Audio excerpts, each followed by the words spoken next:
Hi guys, bienvenue dans ce nouvel épisode de Blend. Je suis Camille, Communication Manager de Studio Mati et aujourd'hui je host cet épisode avec Mati. Et moi je suis Mati, Creative Director and Graphic Designer à Studio Mati. On est ravis aujourd'hui d'accueillir Daniela de Loose by Loose. Hello, comment tu vas? Coucou. Hello Daniela. Ça va très bien. Content d'être avec nous? Oui, il fait super beau, donc ça fait du bien de sortir de l'atelier un peu. Oui, j'imagine. Tu disais que tu as une semaine assez chargée. Oui, je fais un shooting pour ma nouvelle collection ce samedi. Autant dire que cette semaine, ça va charbonner dans tous les sens.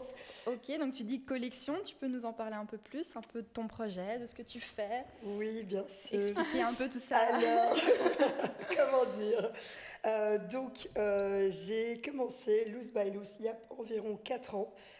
Donc Loose, c'est une marque de vêtements et accessoires faits à partir de matières revalorisées. Donc j'utilise que des tissus de récup, des dead stock, des matières qui sont abandonnées, comme par exemple des chutes de bâches publicitaires, voilà, des déchets textiles, il y en a dans tous les sens, donc il y a vraiment de quoi faire. Et en fait, pour moi, ce qui est vraiment important, et c'est pour ça que j'ai appelé Luz, donc ma marque Luz, ça veut dire lumière en espagnol. En fait, c'est un peu une promesse de montrer le côté positif de la mode, c'est-à-dire mettre en avant vraiment une mode qui soit durable, une mode qui est proche de tous et toutes. Donc tous mes vêtements en fait sont faits sur mesure pour que la personne se sente vraiment bien dans ses vêtements. Et puis une mode aussi qui porte des messages importants et qui soit engagée. Donc moi, toutes mes collections, elles transmettent un message, c'est super important pour moi que ça raconte quelque chose, sinon en fait ça n'a juste pas de sens. Donc par exemple, ma première collection s'appelait Cuerpos Libres, ça veut dire corps libre en espagnol. Et le but, c'était de vraiment montrer à l'extérieur, donc sur des vêtements, ce qu'on nous demande de cacher à l'intérieur, donc notre corps. Donc en fait, sur les vêtements, on peut voir des silhouettes de femmes. Donc il y a vraiment cet intérêt de en fait, banaliser le corps humain, de déstigmatiser tout ça, parce que voilà, c'est juste un corps. Il n'y a aucune raison que ça soit une source de tabou. Et donc voilà, donc ça fait 4 ans que je crée pour moi me libérer de mes émotions, de choses qui me pèsent, mais également dans le but de créer des conversations avec d'autres personnes et de pouvoir toucher les autres personnes, que les autres personnes qui achètent mes vêtements se sentent identifiées et sentent que les vêtements représentent vraiment une partie d'elles. Donc voilà ce que je fais. C'est top. Mais tu dis, oui, c'est toujours des tissus de... Allez, Dead stock. Ouais, des dead stock, donc c'est limité, je suppose. Comment tu fais si les gens ils commandent et tu n'as plus les tissus? Alors, normalement, ils ne peuvent pas commander quand il n'y a plus de tissus. Ça, c'est quand je suis au taquet sur le site web. Mais oui, donc, le fait de travailler avec des dead stock, c'est vraiment une difficulté en plus, on va dire, qu'on se met tous et toutes dans la slow fashion. Et en même temps, je trouve que ça a énormément de charme de travailler autour d'une matière qui, tu sais, est limitée. Tu sais qu'à partir d'un certain moment, elle sera finie. Parce que ça rend vraiment les pièces encore plus uniques. En fait, le fait que ça soit limité, que tu puisses vraiment compter les pièces que tu as vendues, il y a cet effet aussi beaucoup plus unique et spécial. Et pour la personne qui l'achète aussi, elle sait que voilà, elle ne se retrouve pas avec une pièce qui est appartenue par 1000 autres personnes, quoi. Et je trouve que c'est très chouette, ça vient encore plus mettre de la valeur à la slow fashion. Mais c'est clair qu'en tant que créatrice qui du coup doit un peu essayer de voilà, trouver des belles matières, essayer d'avoir quand même au minimum un rouleau pour se dire vas-y, je fais quand même un minimum de pièces, j'en fais pas que 5, quoi, c'est assez compliqué. Enfin, là, c'est ce qui vient de m'arriver, j'ai pas encore sorti officiellement ma dernière collection des illusions. Je l'ai juste promote sur les stories parce que moi c'est majoritairement sur Instagram que je vends. Et en fait, du coup, il y a un tissu transparent qui est presque complètement fini. Et donc, maintenant que j'ai le shooting ce week-end, j'ai dû réinventer la collection et dire, OK, tant pis, ça ne sera plus exactement ce tissu transparent, mais j'étais de nouveau là où je charge de dead stock et je suis restée 30 minutes à scanner tous les tissus parce qu'il y en a plein et être en mode, OK, ça ne sera jamais la même chose, mais qu'est-ce qui se ressemble et qu'est-ce qui apporte aussi une plus-value. Et donc j'ai trouvé un tissu qui est très très beau aussi, donc je suis très contente, mais c'était très stressant. Mais comment tu travailles alors? C'est tout le temps, tu commences tout le temps avec le tissu et après tu dessines ta collection ou comment tu fais? Allez. En fait, moi, ça démarre toujours d'une idée, d'un sentiment généralement. Donc, j'ai un peu ce truc où il m'arrive quelque chose et bon, j'y fais face personnellement d'abord.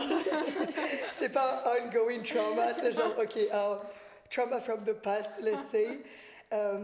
Et en fait, du coup, je commence à vraiment le laisser mûrir un peu dans ma tête en me disant, ok, qu'est-ce que ça évoque en moi, cette histoire? Comment est-ce que je me sens? Comment est-ce que je peux exprimer ça matériellement? Quel genre de sensation en fait ça provoque dans mon corps et comment est-ce que je peux représenter ça avec des vêtements. Et donc généralement j'écris beaucoup. J'écris vraiment oui, tout ce qui me passe par la tête, les couleurs que je vois, les ressentis. Puis je laisse encore une fois ça de côté pendant quelques jours et je laisse vraiment que ma tête fasse aussi un peu son process de son côté. Et puis je reviens dessus, je relis, je surligne un peu les mots les plus impactants pour moi. Et puis je commence à dessiner. Et puis pareil, je laisse ça de côté. Je laisse que ça continue à faire son petit bout de chemin. Et puis je reviens. Et puis en fait là, c'est beaucoup plus clair. Et je commence à voir les choses vraiment de manière plus précise. Et puis là, je vais voir des tissus. Et là, je dis, OK, mais en ayant déjà une idée, par exemple, là, pour la dernière collection, c'était très important d'avoir la transparence, parce que ça représente pour moi vraiment cet aspect très intime et très fragile aussi. On voit ce qu'il y a en dessous. Et du coup, voilà, je vais chercher des tissus. Quand j'ai de la chance, je trouve des pépites. Quand il n'y a pas de chance, ben voilà, tant pis, je laisse tomber. Parfois, je trouve pour d'autres projets, ce qui est aussi chouette. Mais généralement, jusqu'à maintenant, j'ai toujours réussi à trouver des choses qui matchent bien ou parfois qui me surprennent aussi en me disant « Ah, j'avais absolument pas pensé à cette matière, mais en fait, ça fait trop sens. » Par exemple, pareil pour la dernière collection, donc pour Désillusion, je m'imaginais pas du tout du rouge. Et au final, j'ai vu ce rouge qui était super intense et juste très beau. Donc un rouge pétant, mais pas non plus trop superficiel. Enfin, il y a vraiment ce côté très intense, très profond dans ce rouge. Et en fait, je suis tombée amoureuse et je me suis dit, mais c'est parfait. Ça match encore plus avec ce que j'avais imaginé de base. Et donc voilà, après les tissus, je fais les patrons. Et ça, généralement, ça va quand même assez vite parce que dans ma tête, c'est déjà très clair ce que j'ai envie d'avoir comme pièce. Donc, je fais les patrons, je fais les prototypes et puis voilà. Et puis on a une collection. Et donc quand tu dis collection, vu que c'est fait sur mesure, juste pour que ce soit clair, comment tu fonctionnes? Tu crées, on va dire, une collection complète et puis après, si moi j'ai envie d'avoir la pièce, je prends contact avec toi et puis tu recrées la pièce ou c'est vraiment une collection capsule et tu vends ce que tu as créé et puis la collection elle est finie. Je ne sais pas si c'était clair. Oui, j'ai compris, t'inquiète, j'ai compris. Alors, ce que je fais, c'est que je crée une collection. Généralement, en fait, c'est les prototypes que je vais d'abord faire et je vais faire sur moi pour voir comment on les voit. Et donc, en fait, je fais un peu un petit stock avec quelques tailles pour que les personnes puissent venir quand même essayer. Mais généralement, je fais à chaque fois une nouvelle pièce pour que ça soit vraiment sur mesure. Et parce qu'en fait, les corps sont tellement différents. Même si de base, tu es là, vas-y, moi je fais toujours une taille 40 par exemple. En fait, il y a quand même, quand tu donnes l'opportunité à la personne de dire là où elle pourrait changer quelque chose pour qu'elle se sente mieux, elle a toujours quelque chose à dire. Et donc, voilà, je fais toujours des nouvelles pièces pour la personne. Et je trouve aussi plus chouette pour la personne de partir avec sa pièce qui était vraiment spécialement conçue pour elle, quoi. Et donc, comment tu gères le fait de slow fashion et de garder le fait de... Si maintenant, tu as un nombre incalculable de personnes qui viennent pour cette pièce-là, tu es limité dans ton tissu. Donc, comment tu gères la slow fashion et la demande du marché? Compliqué. Mais oui, non, en fait, c'est très... en fait, ça me pousse à être encore plus organisée et à connaître encore plus, en fait... Pour mon travail, pour ma marque, c'est super important de connaître le métrage du tissu et de vraiment tenir compte à chaque fois qu'il y a une pièce qui part, dire « Ok, moins de tissu ». Parce que ça m'est déjà arrivé aussi de prendre des commandes et puis me rendre compte que c'est tout juste. Je ne sais même pas comment j'ai fait pour réussir à vraiment genre ajouter des bouts et faire que tout le monde ait ses pièces. Mais ça a été une surprise aussi pour les pièces transparentes qui sont parties de cette dernière collection, parce que j'ai eu un event de 3 jours où du coup je présentais la nouvelle collection. Et là, j'avais absolument pas eu le temps de d'abord vérifier le métrage de mes tissus. Donc voilà, j'ai juste vendu. Et puis la semaine d'après, je me suis retrouvée à l'atelier en train de couper et me dire ouh, je coupe beaucoup. Oui, je coupe beaucoup et ça part très vite. Et en fait, heureusement que j'ai réalisé à ce moment-là, parce que du coup, après ça, j'ai dit directement le tissu, out of stock. Mais c'est compliqué. Je sens que j'ai un peu... je joue beaucoup avec le feu. Donc, il faut absolument que je me calme. Mais c'est bien, tu n'as même pas encore lancé. C'est déjà out of stock. Oh oui, c'est trop chouette. En vrai, ça m'a beaucoup... ça m'a donné aussi un énorme coup de boost. Parce que je disais du coup à Mathilde la dernière fois qu'on s'est vu, la low season, elle te tue. Vraiment, janvier, février, c'est dur. Même si tu te dis, OK, c'est que 2 mois. En fait, c'est 2 mois où je ne rencontre plus mes clients et mes clientes. Et moi, c'est quand même quelque chose qui me fait vivre. C'est la partie que je préfère de mon métier. C'est que toutes les semaines, j'ai des personnes qui viennent à l'atelier. Je passe un moment avec elles, on discute de ce qu'elles aiment. Elles essayent des pièces. Enfin, il y a vraiment ce partage, on va dire. Et janvier, février, c'est la catastrophe. Et puis, il fait tellement moche. Je pense que déjà, moralement, c'est compliqué. Et si en plus, la marque est compliquée, j'étais vraiment... Je disais à Mathilde, je vais arrêter. Mais je dis ça à peu près tous les hivers, donc faut pas trop me faire confiance. Mais j'étais vraiment en mode... en fait, j'ai plus envie de passer un hiver comme ça. Donc, je me suis dit, l'année prochaine, je partirai en Bolivie pendant l'hiver. Et je ferai un taf là-bas. Et puis, je reviens avec le printemps. Et pourquoi c'est low season? What's the reason? People are depressed. Oh. Ouais, c'est l'hiver belge. En fait, la dépression hivernale, it strikes super hard. Genre, je le réalise, je le vois avec moi-même, mais je le vois avec tout le monde autour de moi. Et du coup, d'un point de vue clientèle, je le vois aussi très bien. C'est aussi que tu arrives à la nouvelle année fauchée, parce que décembre, tu as tous les cadeaux de Noël. Donc, tu arrives en janvier complètement fauché. Et puis, il y a ce truc aussi où... En fait, je trouve qu'entre années, on devrait avoir 1 mois de transition. Parce que là, on finit l'année et on est directement l'année prochaine. C'est genre, c'est pas logique en fait. On n'a même pas eu le temps de process everything that happened, qu'on est déjà dans cette nouvelle année, déjà dans ce truc de nouvelle résolution, comment je me réinvente cette année. Et en fait, c'est extrêmement stressant et absolument pas... c'est contre-productif. Ça fait pas du bien aux gens de se dire sans repos, qui j'ai envie d'être cette année. T'as même pas encore réfléchi à où t'en es par rapport à l'année qui vient de s'écouler, quoi. Et donc voilà, je pense que c'est un sentiment généralisé que l'hiver est compliqué pour tout le monde. Et t'as moins cette envie de... avec le printemps, je trouve, et je le remarque énormément avec ma marque, c'est qu'à ce côté, il commence à faire beau. J'ai envie de nouveau de sortir, j'ai envie de nouveau de m'habiller bien, de me faire plaisir. En hiver, on pourrait se dire, OK, t'es tellement déprimé, t'as envie de te faire plaisir, mais en fait, non, t'as pas l'énergie de te faire plaisir. Et dans le printemps, je remarque bien dire, c'est qu'il y a vraiment ce truc de, c'est renouveau, quoi. On revit, donc on a envie aussi que nos vêtements, ils aient... un nouveau coup de... ouais, c'est ça, à fond. Donc ouais. Next time. Intéressant. Moi, je voulais un peu savoir, tu disais, ça fonctionne beaucoup via Insta, tes clients.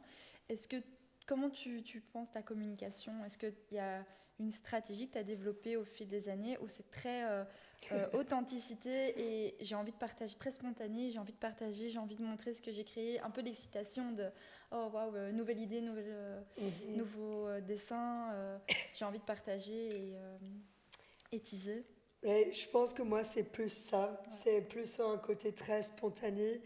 Parce que du coup, quand j'avais commencé Loose, mais moi, j'ai toujours été très ouverte dans tout ce que je dis, vu que ma marque aussi, c'est très fort personnel, c'est très engagé. En fait, j'ai, on va dire, très facilement pris cette habitude de, du coup, exprimer ce que je ressens, exprimer ce que j'ai envie de raconter. Mais c'est vrai que j'ai dû aussi switcher dans ce truc où au début, j'étais très camera shy et j'étais en mode, ok, c'est super confrontant en fait de voir sa tête sur tous tes réseaux, tu vois, les vidéos, les photos et tout. J'étais un peu en mode, ok, it's a lot. Et donc j'ai vraiment dû un peu switcher, un peu juste faire la paix avec le fait que, ok, c'est juste ta tête, tu vois, enfin genre, it's okay. Mais je pense que ça a aidé le fait qu'en fait, ça reste toujours très spontané. Donc, il n'y a rien qui est vraiment calculé en mode, ok, là, je vais mettre ma tête plutôt comme ça, ou genre, je vais dire ça pour que ça apporte ça. C'est plus en mode, ok, quel est le message que j'ai envie de transmettre? Let's go for that. Et heureusement, en fait, j'ai réussi à construire un réseau un Instagram qui me ressemble et que j'aime. Donc aussi, je pense que c'est un mix de choses très spontanées, de vraiment day-to-day life as a designer, mais aussi avec des shootings que j'aime beaucoup. J'ai travaillé avec des photographes que j'admire énormément. Et donc j'aime bien aussi avoir ce côté très qualitatif. Enfin, c'est super important pour moi d'avoir des belles images. Même si ça prend du temps et que d'abord j'ai vendu la collection comme ça en story, par vidéo, n'importe comment. Mais c'est important pour moi qu'après il y ait des traces quand même où on voit aussi la patte de l'artiste photographe. Ouais. Mais ouais, du coup je dirais que mes réseaux ça reste quand même 90% spontané et très... voilà, it is what it is. This is me today. Tu y accordes beaucoup de temps ou c'est vraiment pas calculé, c'est le plus spontané possible?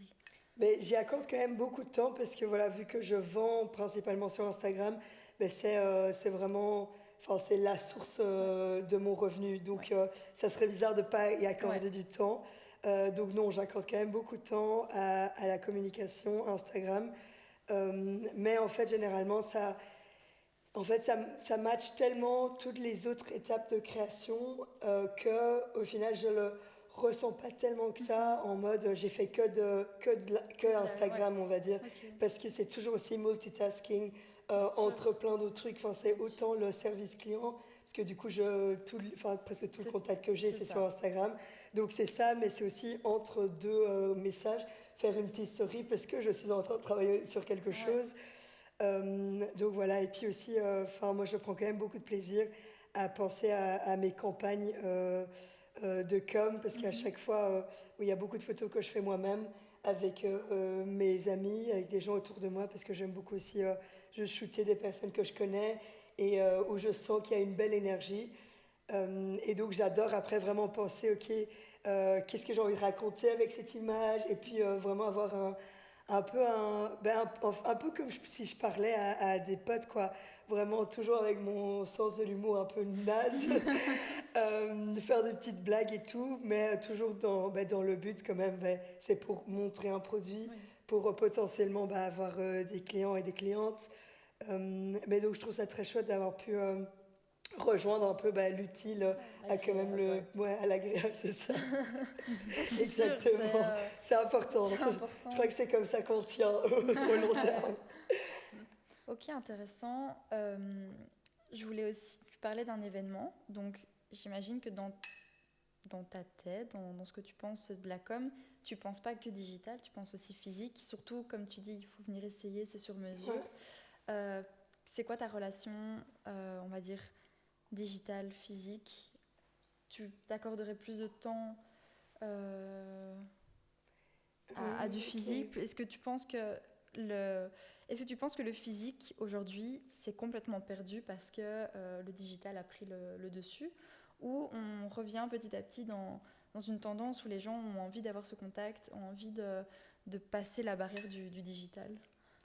Je pense que après le Covid, il y a vraiment eu ce truc où les gens ont envie de justement retrouver un vrai contact, de faire des vraies connexions, voir la personne en vrai, que ça ne soit pas que via des écrans. Je pense que ça, c'est vraiment une tendance qu'on a remarquée, mais à plein point de vue, dans plein de domaines différents, pas juste celui de la mode. Moi, c'est vrai que j'essaie de réfléchir un peu si j'ai des pourcentages en mode ça digital, ça vrai. Une idée, hein. Allez. Oui, mais si tu es majoritairement dans le digital, ou si tu dis...